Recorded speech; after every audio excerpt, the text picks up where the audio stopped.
What if your teenager has been waiting for you to do one small thing every single day, and you've never realized you weren't doing it? You probably feel like you know your kid pretty well. But behind the eye rolls and the closed door, there's a short list of things your teenager quietly hopes you will do, and they will almost never say any of it out loud. Miss them, and your kid slowly stops expecting you to notice. So here's the first thing they've been waiting for. Number 1. Give them a corner of the world that's actually theirs. Have you ever knocked on your teenager's door, and before you even finish the sentence, you get that flat little "what" from the other side? Like you walked into a board meeting? Feels a bit dramatic, I know. It's just a bedroom. But for a teenager, that room is the one place on earth where they get to be in charge. Their entire developmental job right now is figuring out who they are as someone separate from you, and they can't do that if every inch of their life is managed by somebody else. A space they control, how it looks, when the door's shut, what happens in there is where that new person gets to practice existing. In 2023, a Belgian research team had 143 teenagers log how they were feeling 5 or 6 times a day for a week. In the moments their parents backed off and supported a little independence, their mood lifted almost right away. When parents got controlling, it dropped, sometimes before a word was even said. Which means your teenager's sense of "I'm okay" is rising and falling all day around how much room you give them. So when that door clicks shut, try to hear it less like a wall going up between you and more like a workshop door. They're in there building the person they're about to become. And if that surprises you, hang on, because later in the video, I'm revealing the thing most parents never realize they've been getting wrong, and it takes about 2 seconds a day to fix. Number 2. Stop trying to pull it out of them. You ask how their day was. Fine. What's wrong? Nothing. You can tell me. I said nothing. And now somehow they're annoyed and you didn't even do anything. And it can feel like the only way to stay in their life is to keep the questions coming, so they know you care. But here's what's actually happening on their end.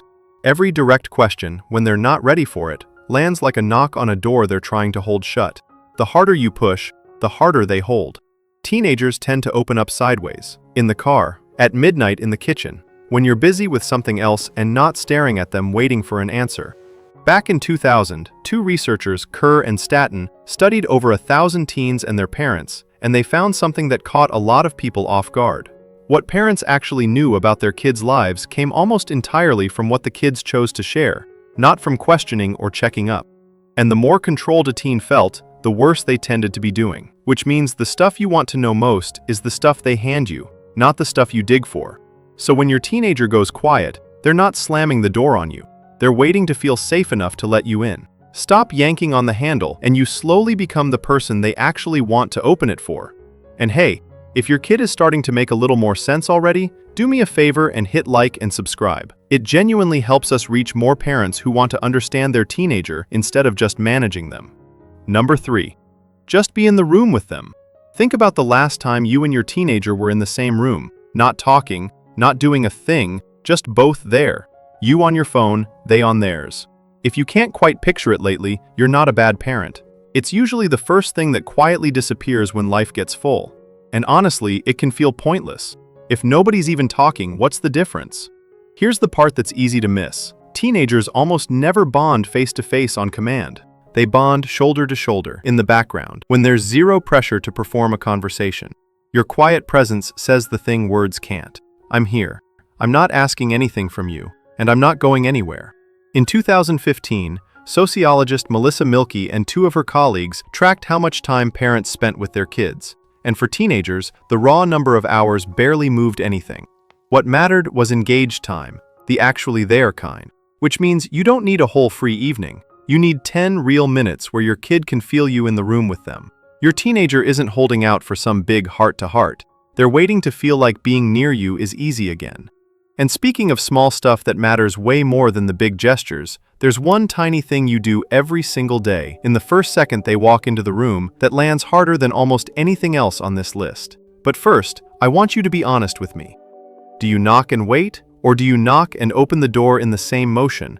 Which, let's be real, is just walking in with a sound effect attached. It feels totally harmless. It's your house, your rules, you're not hiding anything, so what's the big deal? But from their side of the door, it reads completely differently. When a teenager feels like their space can be entered at any second, they don't loosen up and share more. They do the opposite. They go quiet. They get a little secretive. They start carefully managing what you're allowed to see, because they've learned the boundary was never really theirs. A researcher named Skylar Hawk and a Dutch team followed almost 500 teenagers for 3 years in a 2013 study in developmental psychology, and the pattern was hard to miss. The more those teens felt their privacy was being invaded, the more they hid, and the less their parents ended up actually knowing, which means barging in and snooping gets you less of the truth. Knocking and actually waiting look like nothing. To your teenager, it's you quietly saying, "I trust you, even when I'm a little worried." And that is the exact thing that makes them trust you back. Number 5. Keep one small thing exactly the same. Is there a little thing you and your teenager just kind of do? The same takeout every Friday? The drive to practice? The dumb show you both pretend you're not watching? Now notice if it's quietly slipped off the calendar lately, because when life gets packed, that's the first thing to go. It's just a routine. They probably don't even care, except they do. Way more than they'd ever admit out loud. Everything in a teenager's life is changing at the same time. Their body, their friendships, their whole sense of who they are, all of it in motion at once. A small, predictable thing with you turns into an anchor, one fixed point in a world that refuses to hold still, quietly telling them the ground underneath is still solid. In 2002, a psychologist named Barbara Fees and her colleagues went back through 50 years of research and found that everyday family routines and little rituals were linked to a stronger sense of identity in teenagers and noticeably less conflict at home, which means the boring, repeated thing you two do is pulling way more emotional weight than it looks like it should. Your teenager isn't too cool for the little tradition. They're holding on to it tighter than you think. Some weeks, it might be the steadiest thing they've got. Number 6. And this is the one we've been building toward this whole time. Look happy to see them. Picture the moment your teenager walks into the room. What does your face actually do? Be honest. For a lot of us, the first thing out of our mouth is a question. Did you finish your homework? Why are your shoes there? Did you text me back? The check-in before the hello. And it makes complete sense. You've got 100 things to track and about 2 seconds to track them in. But here's what your teenager is reading in that first half second. At this age, their brain is basically wired to scan constantly for one answer. Am I a problem or am I wanted? And the quickest read they get on that all day is your face the moment you see them. Not your words, your face, before you've said a single thing. Decades of research pulled together by the psychologist Ronald Rohner across all kinds of cultures keeps landing on the same finding. Feeling warmly accepted by a parent is one of the strongest predictors of a young person's self-esteem and emotional health there is. It matters more than the rules, more than any lecture you'll ever give, which means the way you greet your kid isn't a small thing. Over years, it quietly becomes part of how they see themselves. So here's what your teenager has been waiting for every single day this whole time.